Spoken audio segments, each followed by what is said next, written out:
Okay, a glimpse of the dark side. This is going to be cool. So everybody will have to podcast it or whatever. Daniel chapter 10. We're actually session 12 because we had those extra ones, so don't get confused. We've been going through this thing, and I leave this one up there because it makes the most sense.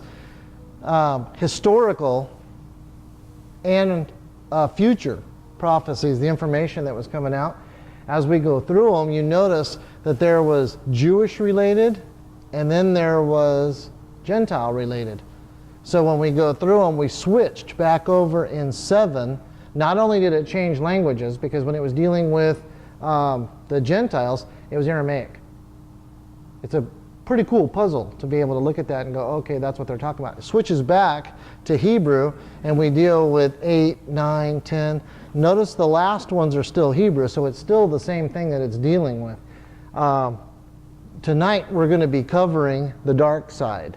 And it's interesting because this is a subject that does not get taught. Matter of fact, it gets avoided more than anything.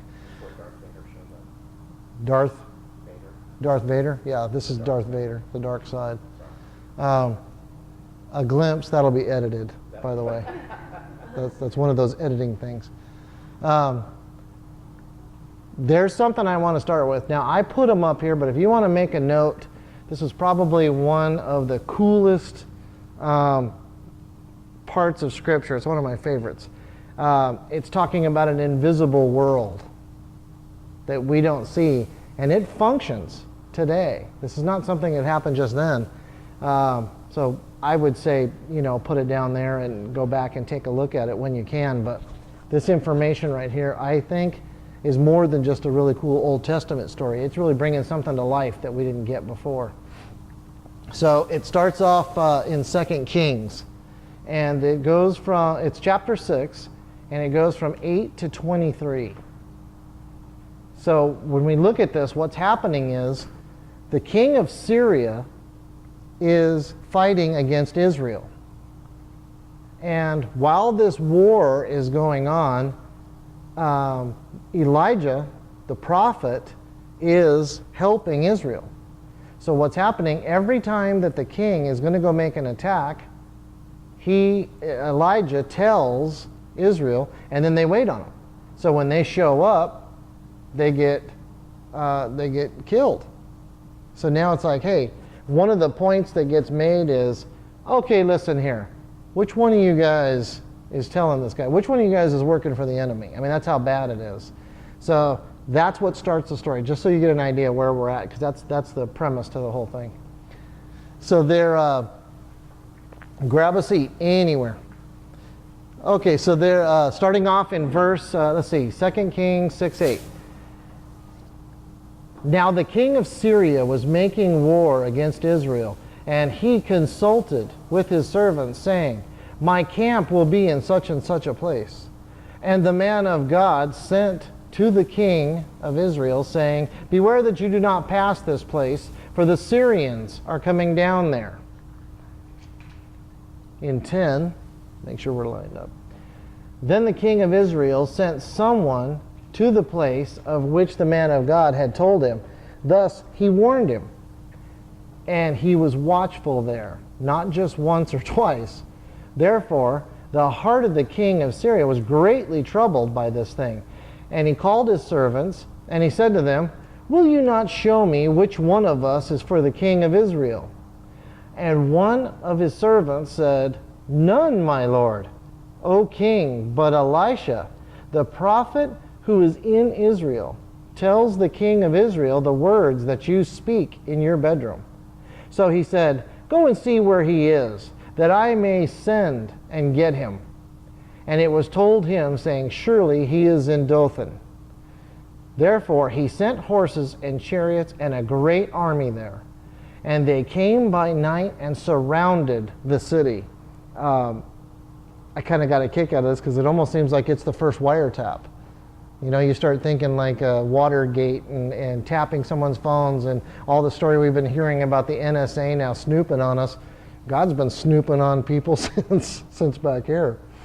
So He says, and when the servant of the man of God arose early and went out, there was an army surrounding the city with horses and chariots. And his servant said to him, Alas, my master, what shall we do? And so he answered, Do not fear, for those who are with us are more than those who are with them. It's funny because you start thinking about some of the military and you're thinking, man, it almost seems like, okay, great, what's going on? How come I ain't hearing this information? I mean, because it seems obvious. The guy just walks out, sees a bunch of people show up on the mountain, and he goes, hey, wait a second. He goes, oh, don't worry about it. It's like, okay, look, I'm not dumb. I can't see anything there. It's almost like I didn't get the mission plans. So in 17, Elisha prayed, and he said, Lord, I pray, open his eyes that he may see. Can you see what that means? Elisha already saw it. Elisha already knew what was happening. His prayer was simple. I want him to see what I see. Then the Lord opened the eyes of the young man, and he saw, and behold, the mountain was full of horses and chariots of fire all around Elisha. See, this is when you mess with your computer and you take that mouse and you can scroll over, like in word processing, you can scroll over certain things and it'll tell you the code that's behind it. Like, is it a bold font? Is it italicized? Well, you can't see that on the paper. If you held up a piece of paper, you can't see that. But all that code is going on behind the scenes. That's what's going on here. And if you follow what the examples are that we've got of the Old Testament, you can follow that Elisha had already seen this. He got it. He already saw it. He prayed for his servant to be able to see it. So that means that we could pray and say, God, open up my eyes. He saw the natural people, so it's not that he was blind. He saw them. Open up my spiritual eyes so that I can see. This is going on today. There are things going on. There are angels inside this room right now. We can't see them. So being able to have that ability is something God can give us. So when we look at this, it kind of shows us something where this guy goes out, oh my gosh, he's in fear, oh my gosh. But then something happens where he sees God's going to take care of him. It's like every day God shows us another way for us to be able to go, wow, he cares about us. I don't see it until something happens, and then I go, wow, he really took care of that. Something I didn't see at first, then I saw it. The other thing too about it, right? It doesn't say Elisha was even up.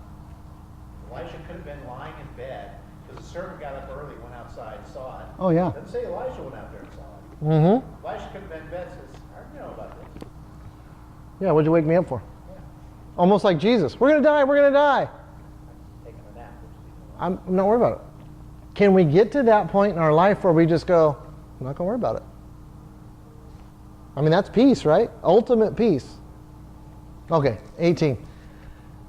So when the Syrians came down, this is cool. From when the Syrians came down, Elisha prayed to the Lord, and he said, strike the people, I pray, with blindness. Now it's the opposite. Now it's the opposite of what he just prayed for his servant. And he struck them with blindness according to the word of Elisha. Now Elisha said to them, this is not the way, nor is this the city. Follow me, and I will bring you to the man whom you seek. But he led them to Samaria, just so that you know that's the place they didn't want to be. That was the enemy's camp.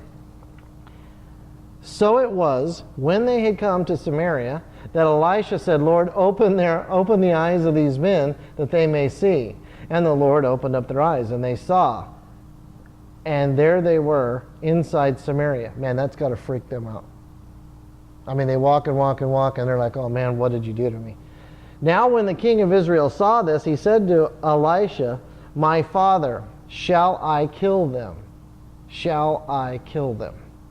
But he answered, you shall not kill them. Would you kill those whom you have taken captive with your sword and your bow? Set food and water before them, that they may eat and drink and go to their master. Then he prepared a great feast for them, and after they ate and drank, he sent them away, and they went to their master. So the bands of Syrian raiders came no more into the land of Israel. So when you see, he could have asked him, but he didn't.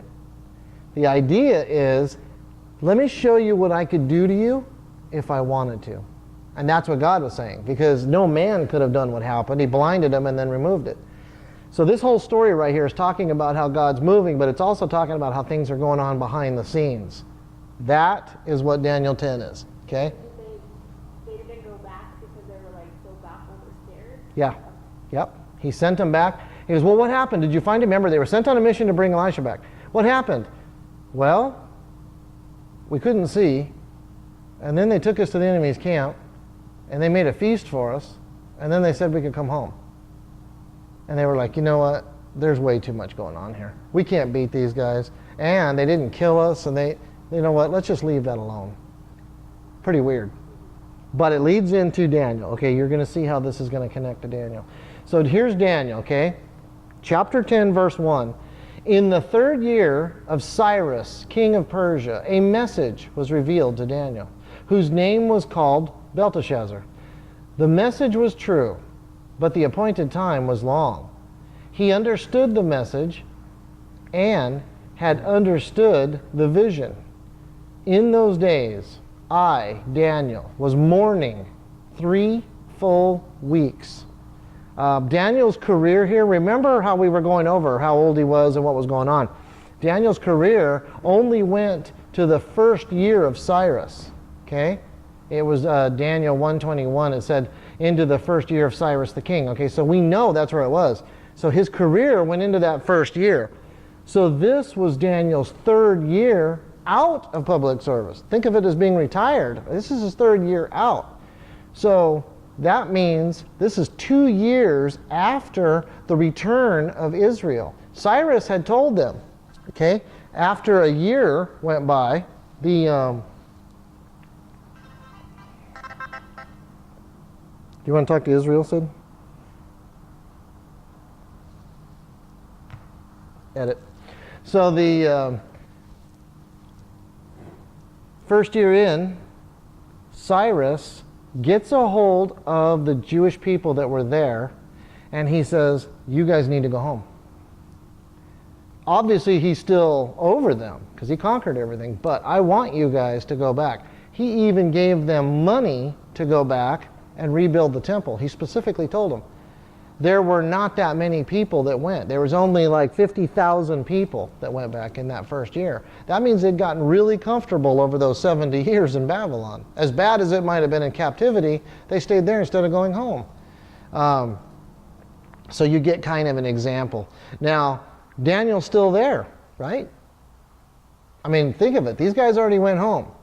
So if Daniel already went there, the exiles are already returning to Babylon, they're rebuilding the temple. What's going on here? This guy's already, what was he, Dave? How old was he? About 85. He's about 85 years old. Yeah.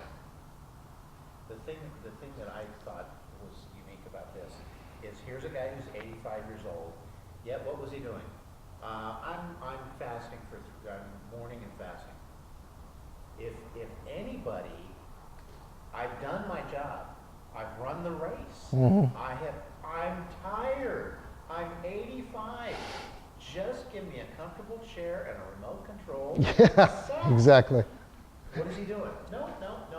Still got to go out and fast and pray. I mean, and what was he, 17? So what does that put it? 63 years? At least. So he's in service 63 years. And the fasting thing, I think, is interesting because he's in mourning. So he's seeing what's going on. He already knew the people were headed home. These people are headed home 2 years ago. He's still mourning. And it was a fast. Now, it wasn't an absolute fast, but we can see here that his mourning, he was bringing his flesh back in line. What is the purpose of fasting? Purpose of fasting is to take your flesh and bring it back in line with your spirit. You are a spirit, you have a soul, and you live in a body. Inside this body, it is fat and lazy and wants nothing to do with discipline. Quit looking at me. We have an object lesson. So when you fast, you're telling your body, the initial thing that you're saying is, you are not going to control what I do. If you think about this, it doesn't matter. Pick whatever vice that you've got. I don't care what it is. Pick that vice. That thing that goes, hey, I want whatever that is. It is exactly the same for every person. And you go, well, no, that's not right, because one person, you know, you got all these different vices out there. They all got different things. It's the exact same draw. It's the flesh. So when you do that, when you get a hold of that and you go, no, I'm not doing that, what you're doing is you're getting a hold of all of them. Anything that's going on has that center point of the flesh. What does the flesh have to have? Air, food, water. I mean, anything else it doesn't need. Okay, well, you can't fast air, duh. So the reason that fasting is food, I have heard people say, well, I'm fasting TV.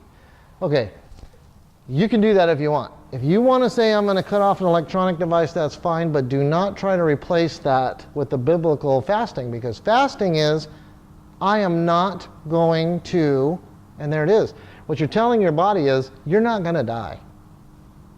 Well, no, but I've got to eat. And what was funny when we talked about that, Daniel being 85, that is the first thing I hear people talk about. Every time I hear some Bible teacher talk about fasting, and I've done the same thing, and I'll probably keep doing it to cover your butt if necessary, but, well, now check with your doctor, because this may not be, okay, he's 85 years old. And Daniel is going, now, what has he been eating for 85 years? What did he eat? He didn't eat that stuff, remember? Do you think after he said, don't give me all that stuff, just give me the vegetables, just give me the, do you think he like flipped? And no, this guy ate good his whole life. So he says, I'm going to start fasting. Now specifically, we're going to see what he fasted, but it's good to understand what was going on so that you can go, I get this. It has nothing to do, there may be times that there'll be a fast called. You'll see that, you know, there'll be a fast, hey, we're going to fast, and this is the situation, and everybody gets in. It's very similar to, say, Nineveh, when that call went out and they repented. But most of the time what you're going to find is it's personal. And you keep it personal, and it's to yourself. You don't walk around going, oh man, I'm fasting. No, don't eat that cheeseburger near me. I mean, you've already gotten the jewels when you do that. You've already gotten the because the idea is nobody needs to know what you're doing. Just leave it alone. So there's your commercial on fasting for a second, okay? Now, he did it for 21 days.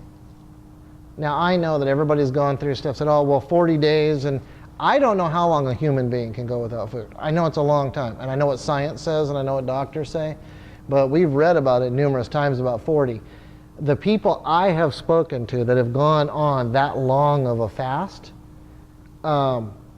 it's drastic, because your body's not going to die, but it starts to shut itself down so that it can function. So coming back from it is actually more important than going into it. Coming out of that long of a fast, you've got to take care of yourself so that you bring it back slowly. You just don't go out for a double-double after a 40-day fast. So the idea being, not that I would ever think that you're going to 40-day, but you know, just you happen to be close. You're a good target. Okay. So let's see what he's doing here. He says, I ate no pleasant food, no meat or wine came into my mouth. Now, you see what he's doing? This is not television.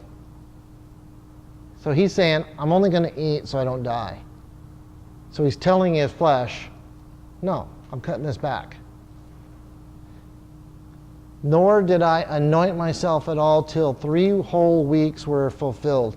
His focus the entire time was prayer. His focus the entire time was focusing on God. Now, on the 24th day of the first month, the Holy Spirit never tells us dates without having a reason. As I was by the side of the great river, that is the Tigris.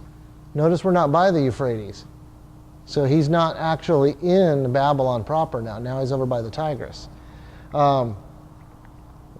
Let's see if we learned anything. The first month was what? I know no one's going to remember because you never get asked that question. It does start with an N. Yep. The first month is Nisan, because God told Moses, this will be the first month for you. And then he went into the Passover and what's going on. So I think this is interesting. That's the reason I kind of dove into it, was because we just came out of it because of the Passover. So here it is, the first month. He completes his fasting on the 24th. So he started on the 3rd of Nisan. The first month, Nisan, and then the first couple of days, that was a feast of rejoicing because it was the new year. That was the first month for them. So that would have been, they would have been celebrating New Year's. But he shuts it down. He says, no. Remember, he was in mourning. He didn't go to Times Square. He didn't go to Times Square. He didn't see the ball drop in Babylon Square or anything like that. So now remember, the 10th, the presentation of the Lamb. The 14th was Passover. Remember all this? He didn't, because they had no temple. There was no sacrifice. Why was he fasting? He was missing this. He was going, I don't see this. And he's mourning because of this. And then from the 15th to the 21st is the Feast of Unleavened Bread. So when did he stop? The 24th. So he went through all of those fasting because he missed them. He did not want to, try to lose it. He wanted to keep that in his memory. Plus, look what time it was. It was already past the 70 years. All right, so he wasn't on an absolute fast. He was, call it a healthy fast or something. There was no Twinkies or chocolate cake. So in verse 5, I lifted my eyes and looked, and behold, a certain man clothed in linen, whose waist was girded with gold of Uphaz. And I have no idea what that is. His body was like beryl. His face was like the appearance of lightning. His eyes like torches of fire. His arms and feet like burnished bronze in color. And the sound of his words like the voice of a multitude. Who does it sound like? Kind of a description. Sounds like Jesus, don't it? Almost like in the beginning of Revelation, what a description is. So we'll keep tracking along here. So angel is angelos. It's a military messenger. Okay, it's a unique form of created being. It is not pre-existent. It is not eternal, but it does have pretty formidable capabilities here. This guy could go after some people. This guy's got a lot of things. That's why he's very powerful. Who is he? Gabriel? Is he Christ, pre-incarnate? We've seen that happen before in the Old Testament, but is this it? So, as we go along, keep that in the back of your head and see if you can come up with who you think he is. 7, and I, Daniel, alone saw the vision. For the men who were with me did not see the vision, but a great terror fell upon them, so that they had fled to hide themselves. Remember when Saul got knocked off his horse? They didn't hear what Saul heard, but they did hear that thunder. They did know something was going on. So when God's speaking to us, we need to understand that it's a one-way communication. We're hearing it. Other people might know something is going on, but they don't know what. 8. Therefore I was left alone when I saw this great vision, and no strength remained in me, for my vigor was turned to frailty in me, and I retained no strength. In 9, yes. On 8, when it says twice in 7 and 8, I was left alone. Daniel was alone in the vision, alone saw the vision. And the thing that kind of struck me on that was, how many times for people who are seeking God, they are alone, there's an aloneness that corresponds with that. Moses, John of Patmos. Yeah. And there's a lot of times that's kind of what we're called to. Yeah. Is don't be surprised if the more you seek God, don't be surprised that your friends run and hide. It almost seems as though this gathering thing that we do as humans today, he wants us to, forsake not the assembling together of yourselves. I get that, but when you're communicating with him, he's like, you and me need to be one-on-one. Because you might go, well, no one else said to go do this, so I'm not. He's like, I didn't talk to them. I talked to you. I gave you this instruction. If everybody else says they're not going to go do it, that's fine. But I told you to go take care of it. Okay, so 9. Yet I heard the sound of his words.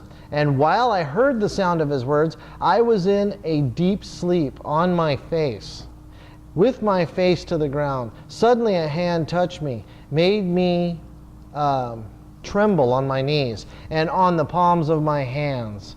Remember, that deep sleep sounds like something that came out of, say, with Adam, when he put him into a deep sleep with a rib, or even Abraham, when he put him to sleep and he made that covenant with him.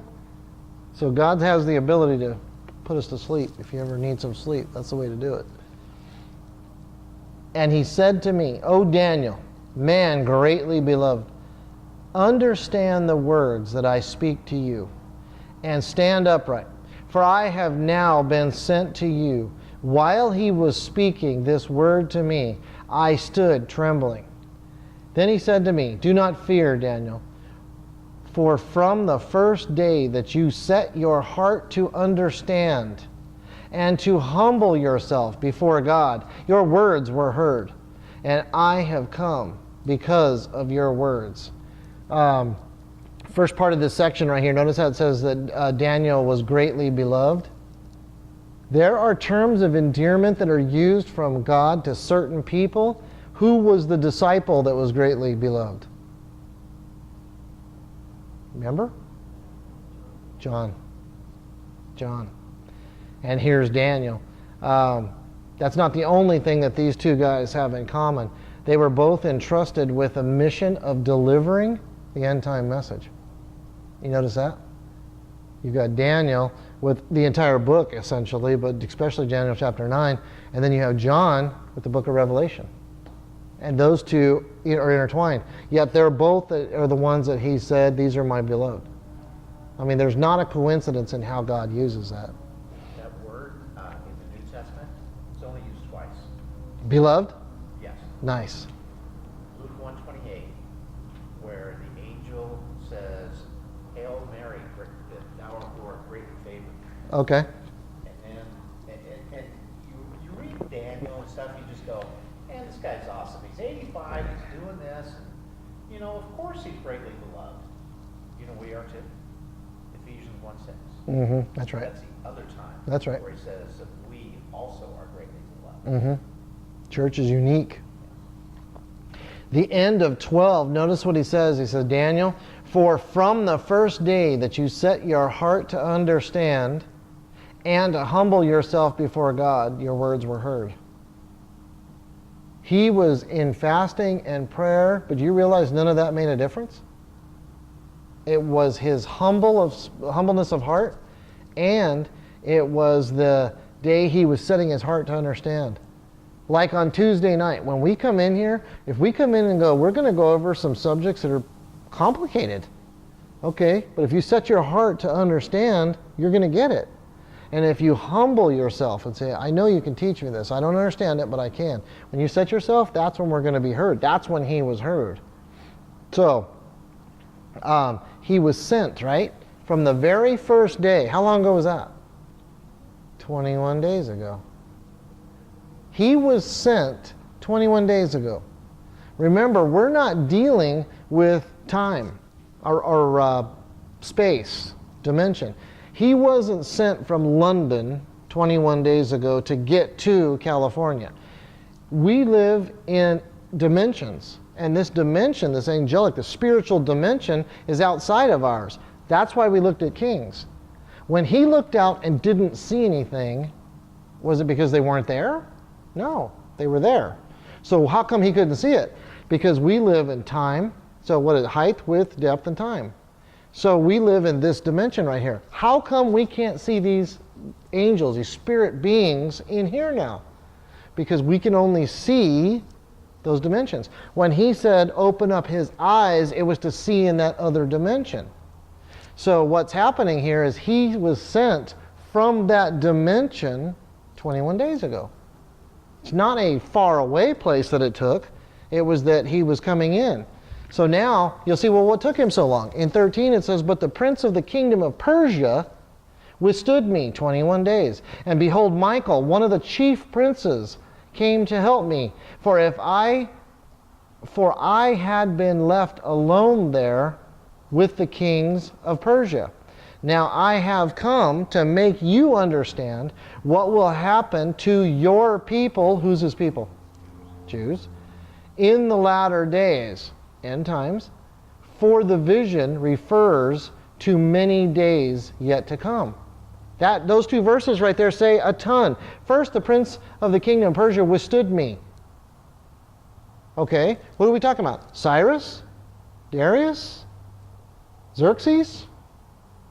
Can't be. So he's talking about an angel. Obviously an angel that is in opposition to him, but an angel nonetheless. And what does that mean? That means the angel is designated over Persia or Iran. That's who he's looking at. So when we look at this area, think of something. When you see San Francisco, when you see Key West, Florida, you think that homosexual spirit that's there. When you see Las Vegas, Atlantic City, whatever, you think, well, there's a gambling, the prostitution, whatever. There's a spirit that lords over that. If you see these demonic spirits have been hovering over certain things forever, do you think that there is a spirit or a prince of the kingdom of the United States? Undoubtedly. Undoubtedly. So when we see this, understand, now remember, Persia is Iran. Did that spirit leave? No. He's not dead. So if he's not dead, that spirit is still alive. Okay, so all of this is fascinating to be able to understand. But the role of fasting is something that puts us in a position to be able to understand. We just recently went through this in depth. Put on the whole armor of God, that you may be able to stand against the wiles of the devil. For we do not wrestle against flesh and blood in this dimension. We do not wrestle in this dimension, but against principalities, against powers, against the rulers of darkness of this age, against spiritual hosts, a host of wickedness in heavenly places, in the other dimension. This is where we battle. So when we think, I can't leave this dimension to go to that dimension, we're actually incorrect. We can battle in that dimension, in the spirit. How? By putting on the whole armor of God. So it's important that we picked up on that. So now that you can see this, I do want to bring one thing up. There is a religious group that's ginormous, especially around here. And I did not know this until a couple months ago. They believe Jesus is Michael the Archangel. The Seventh-day Adventists, when we have a conversation with somebody, and you say to them, oh, well, do you believe in Jesus? Oh, yeah, I believe in Jesus. So you're going back and forth. You have to start being very careful about what you're saying because you don't realize this. I did not know that. I even had to go check. I said, I need to go verify this because I don't think that that's true. I thought these guys were, no. So he's not the Son of God. He is a created being? Oh, that's not possible. Well, they do. So how do we, look at this? Well, if you look at this, it said, Michael, he had to call Michael to come help him. And if you notice, it says, Michael, one of the chief princes, came to help me. Just that verse alone. There's plenty of others, but just that verse alone tells you, there's no way that's Jesus. So file that away for your information as you're going through things. I looked up the word princess. Did you? Yeah, and it's basically a military leader, the commander of Oh, yes. especially the military. Yep, I see what you're saying. Well, now, if there was a prince of Persia, military leader, Michael is the angel that's been assigned to who? Israel. When you see Gabriel show up on the scene and say something, you're going to find Gabriel speaking. It's always going to relate to Jesus, the Messiah. Always. All of the messages, the announcements that came, everything that came, that's what it was.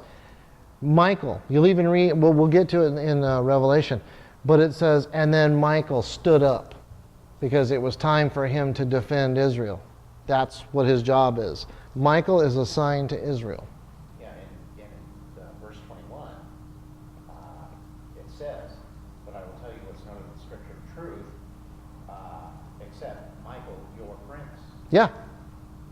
Your prince. Yeah. Exactly. So what's the message about? Israel. What are the events that are going to occur in the latter days? So you're going to see that this message is not just chapter 10. Actually, chapter 10 is going to kind of open this up for us. When we look at 11 and 12, that's actually what he's going to be talking about. This is actually the events. 10 is just kind of warming us up to what's going to be happening. That's why we got it. And something else I was going to for 21 days, what do you think Daniel was doing for that 21 days? He was still on prayer and fasting. Never doubted. Never doubted. Mm-mm. And I was listening to a guy and he said, why is it that God says, okay, you got a prayer, I'm not going to answer you? Why does he withhold an answer to us? Where's your faith? One of the reasons why is he says, he thinks there's two basic reasons. One, it causes us to return. Instead, God, I got this need, thank you very much, see you, talk to you later. Yep. Gotta go. Yep. The other thing too is that it also gives us an opportunity when we struggle with God in prayer to refine our request. Mm. God, I want this, I want this, I want this. Okay, no, I don't want that. Okay. I just need new pair of shoes. You know, something. Yeah. Yeah. It definitely starts making your prayer genuine, doesn't it? Yeah. I mean, all of a sudden, it's not these, let's just throw them up in the air. And because that's what you hear people say, oh, I tried that Jesus stuff. No. I prayed and he didn't answer me. And it's like, I would love to have a conversation with you if you would just start being honest. Because what you're saying to me is, I went to the vending machine and it said out of order, so vending machines don't exist. You need to back up and you need to go, what are you praying for? How are you praying? Do you actually believe God's going to answer that prayer? There are many times we get the TAN cards in and we'll get a hold of the person that wrote something down there and I'll talk to him and I'll say, okay, what are we in agreement on? Because it was just a big shotgun kind of a thing. What are we agreeing on? Because I can be in agreement with you, but what do you think God's going to do? Because that's what faith is, isn't? I mean, faith is down to the nitty gritty. Well, I guess there's nothing left to do. I guess we just better pray. Wow, how much faith is in that? And that's where this guy here for 21 days, he wasn't shaken. He knew it. He knew he was going to answer. How many times do we put God in our timing? What if it did take 21 days? God, you need to hurry up. I need to get that bill paid by tomorrow. Really? This is God we're talking to. And the other thing too that I thought this is a spiritual battle that he's in the middle of. Mm-hmm. And it reminded me of, I cheated, I looked it up. Matthew 17:21 and corresponding Mark 9:29, where Jesus tells them that this demon will only come out by prayer and fasting. Prayer and fasting. Unless you have an NIV, that's just prayer. Yeah. True story. Yeah. The NIV removes fasting, which means, why would I remove that? It must be important. That's a whole other subject. 15.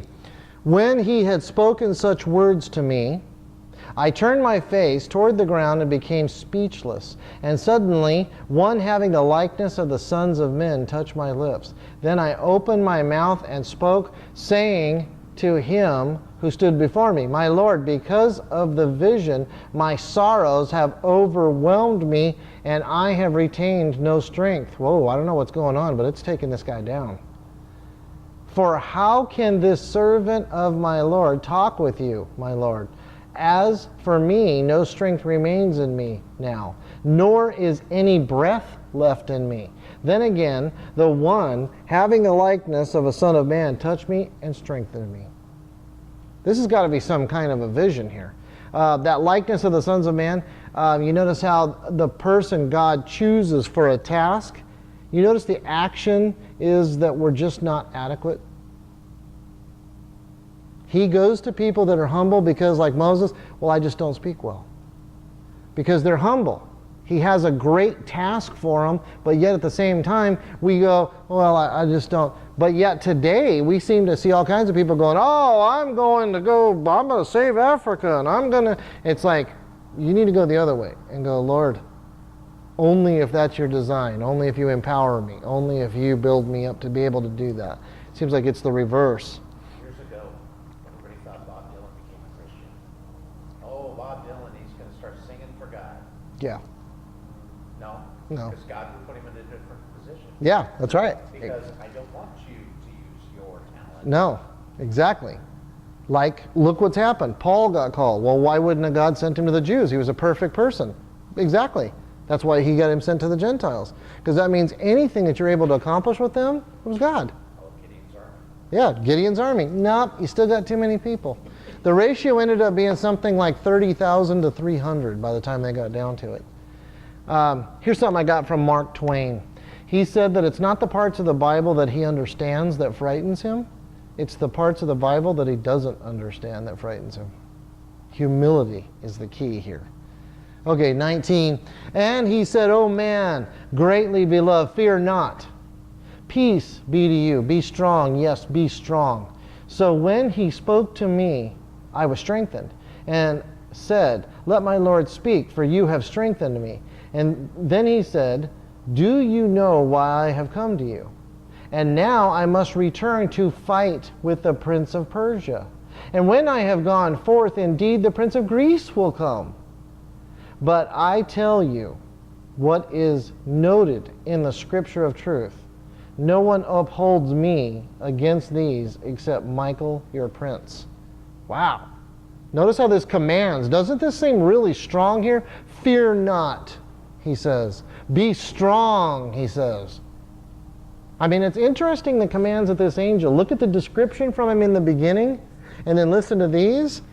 I would be leaning towards, yeah, this is definitely Jesus standing up to talk to this guy. But there's one thing that there's no way. Jesus would have never had to call for Michael to help. Jesus would have never taken the 21 days. If it was Jesus, he would have just been there.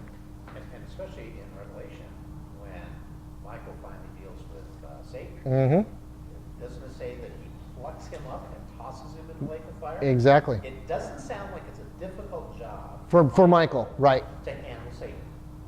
So if it's not difficult for Michael, if you thought this was Jesus, then you just put Michael above Jesus, powerful wise. Okay, so it says, now I will return. See, Michael's holding him off, the prince of Greece. Okay, the Medo-Persians continue for another 200 years. These Persians are still there for 200 years. So after this vision happens, are we talking about being outside the time domain? See, they don't have time like we have time. You have to understand that time is our dimension to be able to deal with, not theirs. So now when we look at these angels here, first off, they're created beings. And I left the verses to be able to look them up. Who created them? Jesus. They saw the world created. Oh, that's interesting. They have bodies. Now this is unlike demons, because demons do not have bodies. Remember when Abraham his nephew, Lot, was down in Sodom, and Jesus and two angels showed up to talk with Abraham. They were men. They looked just like men. They went down there to Lot. When they went there, the men from Lot wanted to have sex with them. If they didn't have a physical body, that would have never been something that they threw out there. So angels have bodies. Demons, unlike demons, they don't have bodies. I'll talk about demons in just a second. The Bible in Hebrews 13:2 said, be careful that you might not entertain angels unaware. That means the body that they have would be so human-like that you would be talking with them and having a conversation. You don't even know what they are. You don't even know they're angels that were sent there. You ever heard the guardian angels? We all have guardian angels. Absolutely, that's true. Matthew 18:10. In 2 Kings 19:35, we're going back to this battle again. One angel shows up and he kills every other man from the enemy. They went to sleep one night, and the angel went and killed every other man. It ended up being 185,000 men in one night. So that when they woke up, if you saw that every other person was dead, you went back. When you went back, you went, I ain't going over there. And that's exactly what happened. That king ended up saying, we ain't going over there to Jerusalem again. That's enough. They have a desire to learn. That's an interesting aspect of angels. 1 Peter 1:12. They look in and see how we interact with God and how God interacts with us, and they learn. They want to see that. They want to learn that. They have ministry assignments. They were sent to talk about the birth. Luke 2:8.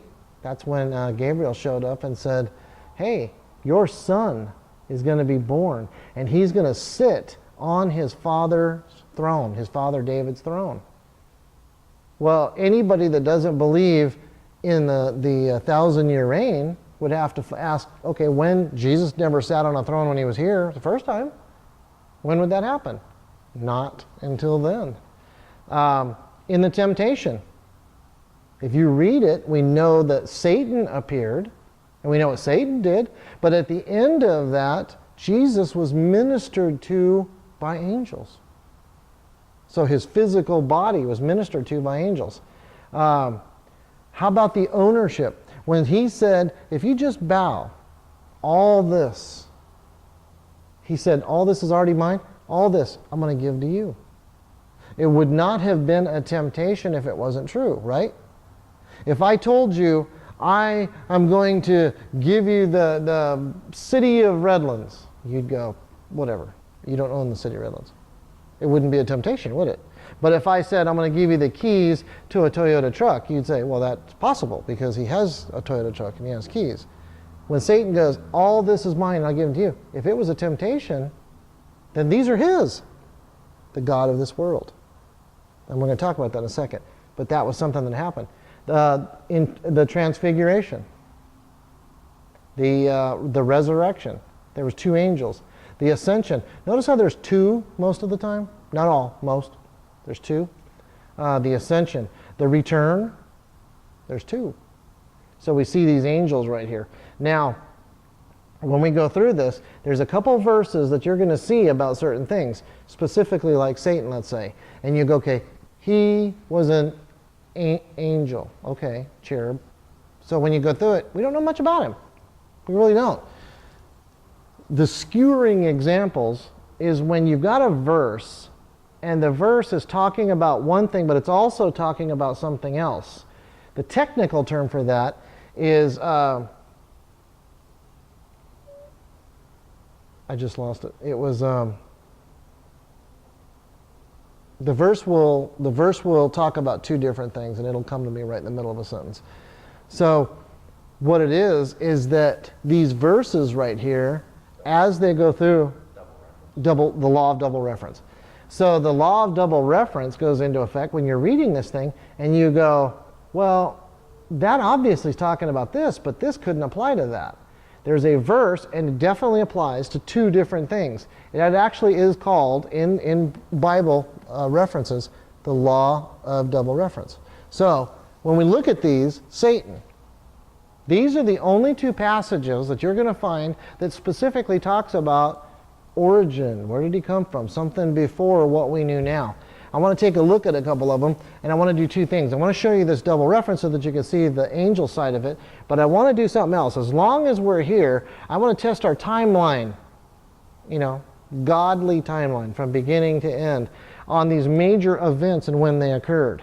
We know that Satan was not created evil. Correct?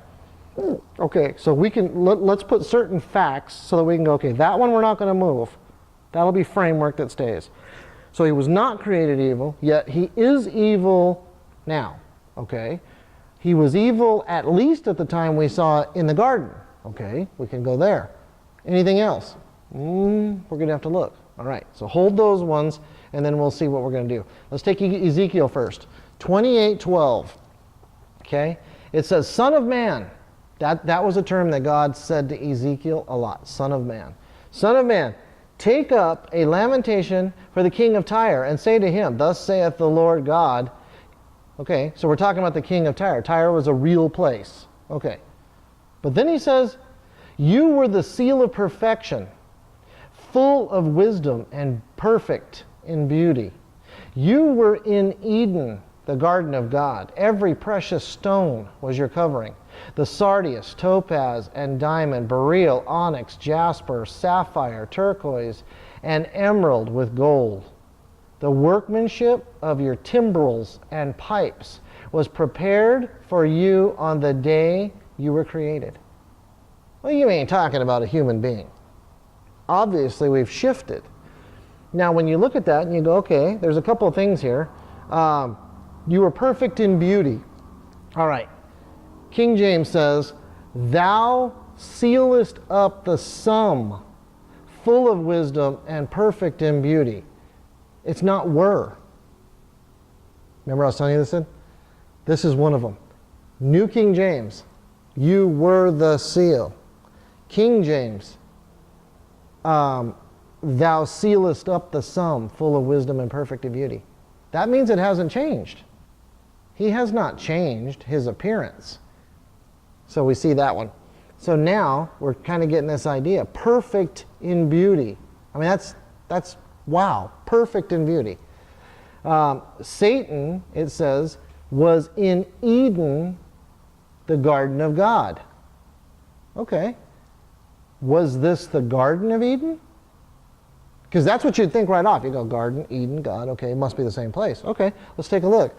What did Satan look like in the Garden of Eden? Serpent. That's not beautiful. So, was he perfect in the Garden of Eden? No. He'd sinned by that point. So it says, he's sinful and evil, but yet here he is saying you were perfect in Eden, the Garden of God. But in Eden, the Garden of God, Lucifer was the seal of perfection. Okay? He was covered with beautiful stones. Remember those stones that we just read right there? All those? Don't those look like the description from Revelation that we were reading about the throne? This is not what we understand as stones. I mean, I could take a look at your lady's rings and it's got a diamond. Okay, that's white. It's bright. They're not covered in diamonds. They're not covered in sapphires. These are light.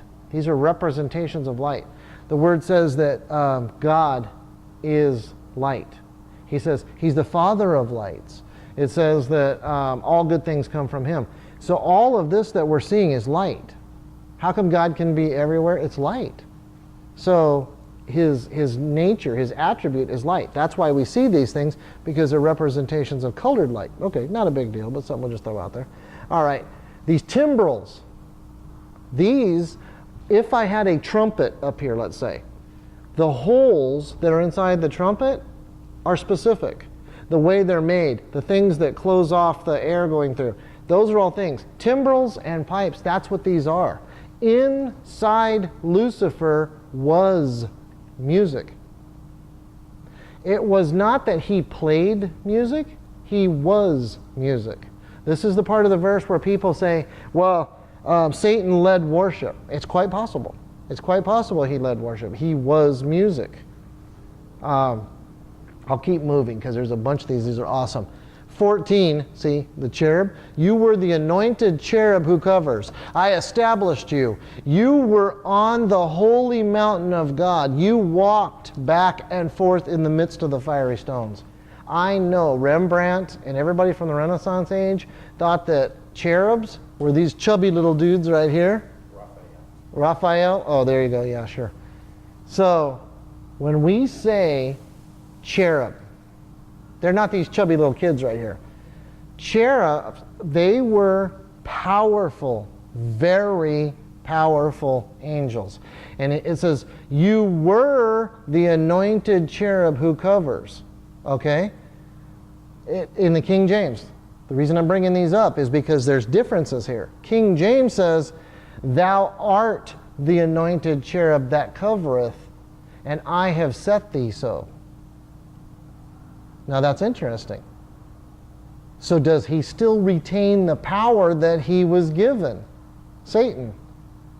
What does it say in Jude?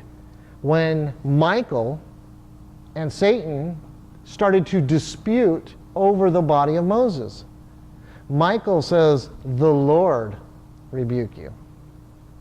So what this means here, the anointed cherub who covers, that means this guy right here was the first created being. Underneath God, underneath the Trinity, this was the guy that was over everything. He was covereth. That's what that means.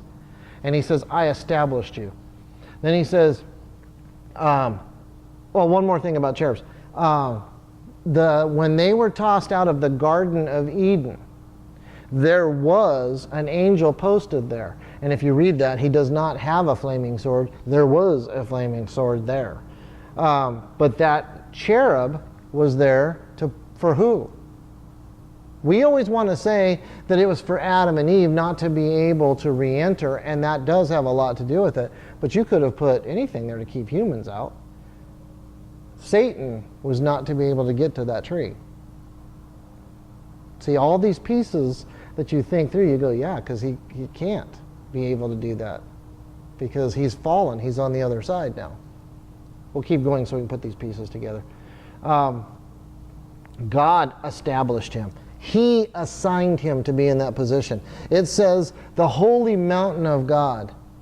In the Bible, mountains are representative of government structure. The holy mountain of God. The governmental structure of God. See what the verse is saying? You were on the holy mountain of God. You were in charge of the governmental structure that was there. You were the one I put in charge of all of this. Okay? The fiery stones. This is a Steve conjecture. There were planets, at least one, that these angels would travel on. They weren't confined to here. They weren't confined to Earth. They were here. There was another one that I believe exploded, and that's why we have the Milky Way that's out there now. But they travel. You see this face on Mars? When we did that study on things like that, that face that's on Mars, the pyramids that are up there, that's not there by accident. It's because they traveled among these stones of fire, the planets that were there. Not that that matters. If you don't jive with that, that's okay. It's no big deal. Let's go to 15. You were perfect in all your ways from the day you were created. He was definitely created. Till iniquity was found in you. Iniquity, sin. Okay, Isaiah's going to deal with the kind of sin and what was going on. 16, by the abundance of your trading. One of the translations says trafficking, like human trafficking, or, this is business, this is what's going on.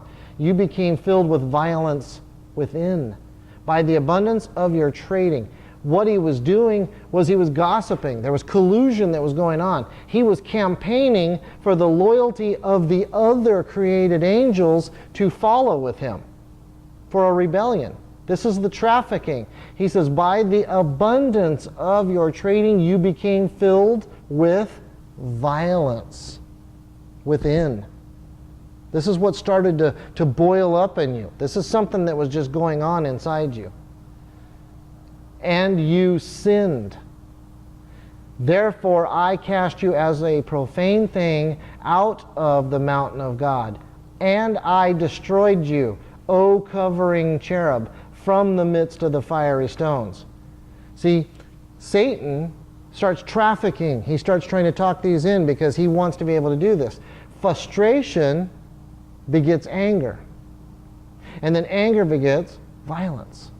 And that's where we see his violent nature. The thief comes but to kill, steal, and destroy. The violence came up in him because his pride, his trafficking was, I want you to go with me and rebel. And they weren't all going with him. And his frustration was there, and it turned into anger, and the anger turns into violence. It says, God said, I cast you out of the mountain of God. Okay, he's not in the hierarchy. Okay, we understand that. But it says, and I destroyed you. Is he alive or dead today? He's alive. So it says, and I destroyed you. That hasn't happened yet, has it? Keep that in your head. We'll go to 17. Your heart was lifted up. This is awesome. Because this is the questions we always want to know. Why did he get lifted up? Why did he start trafficking and want to rebel? Because his heart was lifted up. Pride. Why? Why did he have pride? Because of his beauty. It says it clear as a bell. Your heart was lifted up because of your beauty. You corrupted your wisdom, your thinking, your thought processes for the sake of your splendor. Everybody thought you were awesome because every precious stone was your covering, because all this music was coming out of you, because you were it. And what happened? Oh, you corrupted your wisdom. You started believing your own press. You started thinking, well, I am awesome. If Clive was here, he would say he was deluded. He was delusional. Okay? So I cast you to the ground. I laid you before kings that they might gaze at you. You defiled your sanctuaries by the multitude of your iniquities, by the iniquity of your trading. Therefore I brought fire from your midst. It devoured you, and I turned you to ashes upon the earth in the sight of all who saw you. All who knew you among the peoples are astonished at you. You have become a terror and shall be no more forever. Okay, when or why did Lucifer fail God? He was perfect in beauty. We look at it and we go, okay, Madison Fifth Avenue, this is what we should look like. Okay, we've got this image, whatever that might be, that we're chasing. Whatever you think is beautiful, he was it perfectly. You could say that's a beautiful sunset, but there's something flawed in there. This guy had nothing. He was perfect in beauty. So pride developed because of it. His power and his pride corrupted his thinking. His wisdom's messed up. So God cast him to the grounds so kings may see who the real him is. Casting him down so you guys know who he is. When?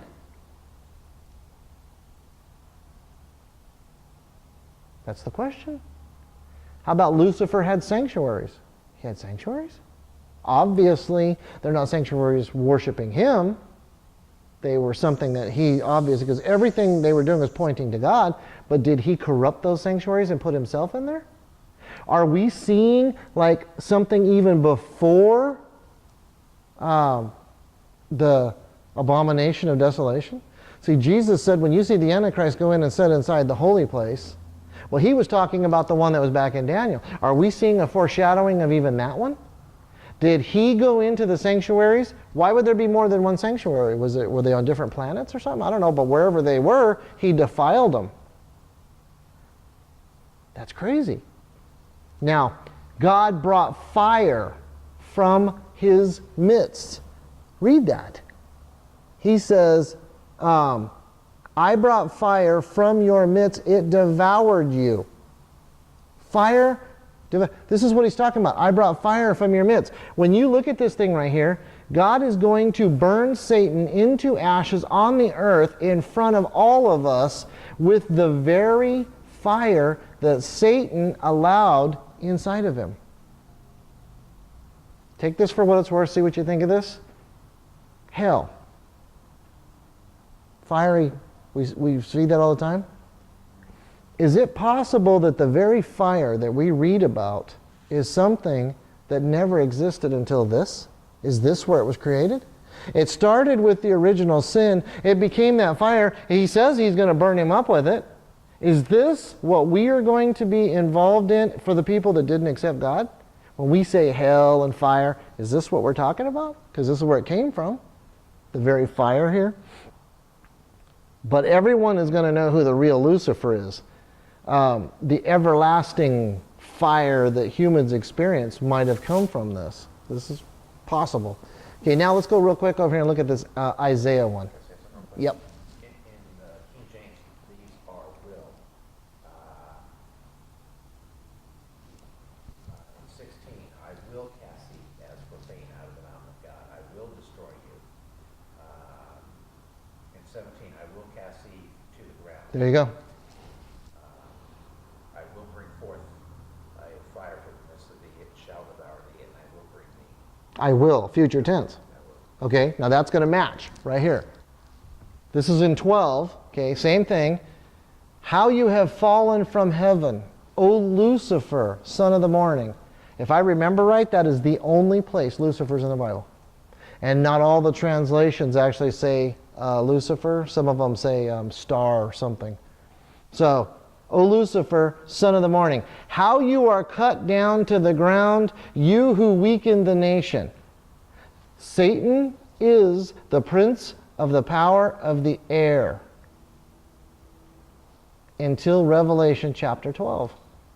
See, when he said, you are the anointed cherub that covers. When he went to Jesus and he said, I have all these things, he wasn't lying. Well, he wasn't lying because he was given this to rule over. That's why he has control over it. So, he is the prince of the power of the air until Revelation 12, because Revelation 12 is when we see he's cast down. Now, don't screw up two different things. Let's use the word rebel and the word fall. He has rebelled. Absolutely. He has not fallen. He's not been thrown out. That battle where Michael throws him, because that's what Revelation 12 says, that will happen in the tribulation. That's what's all going to be a part of that. Okay, so 13. Oh, I'm sorry. So 13. For you have said in your heart, I will ascend into heaven. I will exalt my throne. He had a throne. Above the stars of God. Those are angels. I will sit on the mount of the congregation on the farthest sides of the north. That's the governmental leadership. That's where he said, I'm going to be the one in charge. I will ascend above the heights of the clouds. I will be like the Most High. You notice how he doesn't say better than or higher than? Because he knows nobody can be that. So he says, I'm going to be like that. Yet you shall be brought down to Sheol, the depths of the pit. The pit. He says you're going to be thrown down in the depths of the pit. Here's the pit. The pit is in Revelation 20, verse 1. I saw an angel coming down from heaven having the key to the bottomless pit, and a great chain was in his hand. He laid hold of the dragon, Satan, that serpent of old, who is the devil and Satan. Let's make sure we don't mess that up, right? And bound him for 1,000 years. And he cast him into the bottomless pit and shut him up and set a seal on him so that he should deceive the nations no more, till the 1,000 years were finished. But after these things, he must be released for a little while. So he's in this bottomless pit. That's what Isaiah is talking about. So in 16 of Isaiah, those who see you will gaze at you. And they'll consider you saying, is this the man who made the earth to tremble? Who shook kingdoms? Who made the world as a wilderness and destroyed its cities? And who did not open the house of his prisoners? The people in the millennium will be all of the believers. We're there. The resurrected saints from the Old Testament, they're there. We're all there. And we will be looking inside this bottomless pit. Adam will say, this is the one with the fruit. Noah will say, this is the one that caused all that trouble. Us, we will look in there and say. So when we see this Satan, numero uno here, 5 I wills are inside there. And his angels are also cast out. There are 1/3 of them. And that's listed inside there, Revelation 12:9. Now on the other hand, when we look at demons on the other hand are very distinct from angels. They desperately seek embodiment. Angels, fallen angels, they do not. Satan shows up, he says what he's saying, whatever it is. Demons, on the other hand, they say, when he casts them out, first off, they say, why have you come to torture us before our time, Jesus, Son of the Most High God? But then they say, let us go into the pigs. They desperately seek embodiment. There's a reason for that. They're knowledgeable, they know their destiny. I believe that these demons are the spirits of the hybrids. When the fallen angels came and had sex with the women in Genesis 6, and those offspring, they were Nephilim, they were giants. Well, they were hybrids. Jesus did not die for a hybrid, so they'll be punished but not judged. So when that body, obviously the body died, the human side of it, well, where'd the spirit go? It's not human. So what is it going to do? So it's roaming the earth. You'll even see part of them were chained up in 2 Peter. Chained up. And Jesus was proclaiming to them, I'm the one that came and put you there. So, demons, drastically different. Lots of verses if you want to look them up. So, now that we're getting an idea about this invisible, because all this stuff that we just talked about, it's happening today. Every bit of it. The invisible, the demonic side, the fallen angels, everything that we're seeing, it's happening today. When you go to work, it's there. When you go home, there's things happening on the road. All of this stuff is going on. But if we have our eyes open, the way the servant did, we will act like Elisha.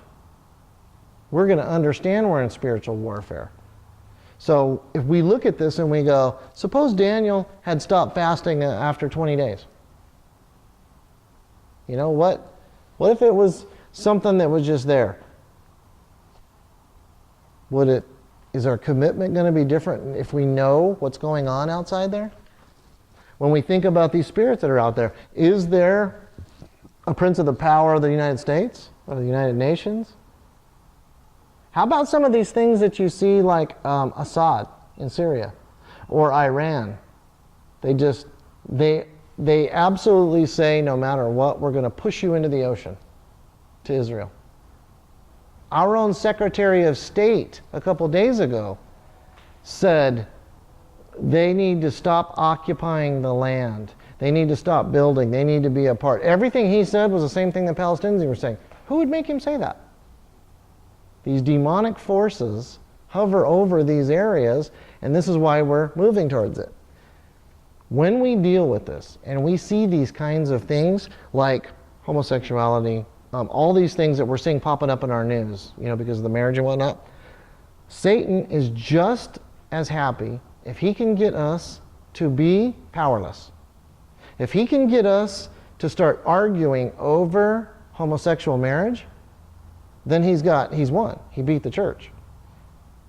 If we can recognize that it has nothing to do with the physicalness of what's going on, it has everything to do with the souls of those people, he's lost.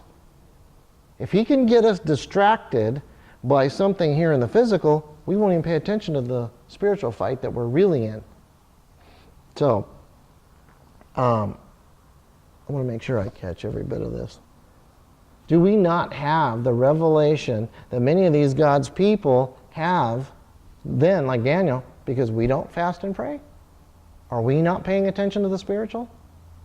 Daniel was 85 years old.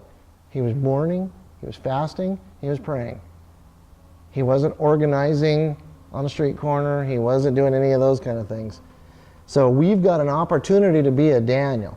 We can undertake a spiritual mission, say on the behalf of, how about our country? How about the United States? I mean, fasting and praying, isn't that what 2 Chronicles 7:14 said? If we start humbling ourselves, if we start turning, stop looking at what everybody else is doing. Too many people are going, I'm not being recognized. I'm not getting the gratitude I'm looking for. We just need to stop. Those kind of people are the ones that are looking to get jewels in their crown today. If we just keep it silent. If we just keep it and we say, I'm fasting and praying. To myself.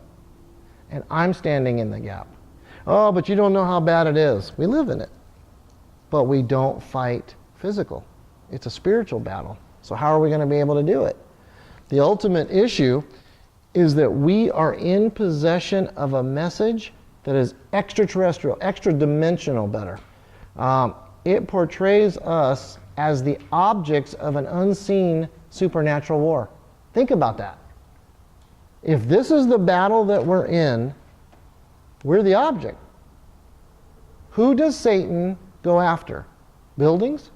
Does he try to blow buildings up? No. People. We're the object. So, with this battle that Satan, remember how he was trafficking? He hasn't stopped. It's the same thing that he's doing.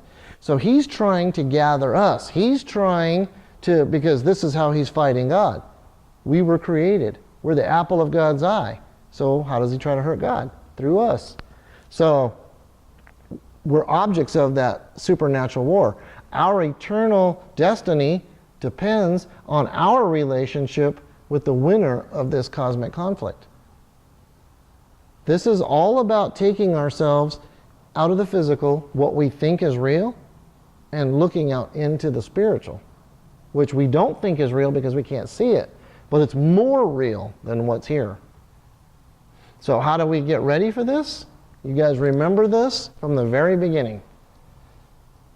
Finally, my brethren, be strong in the Lord and the power of his might. Put on the whole armor of God, that you may be able to stand against the wiles of the devil.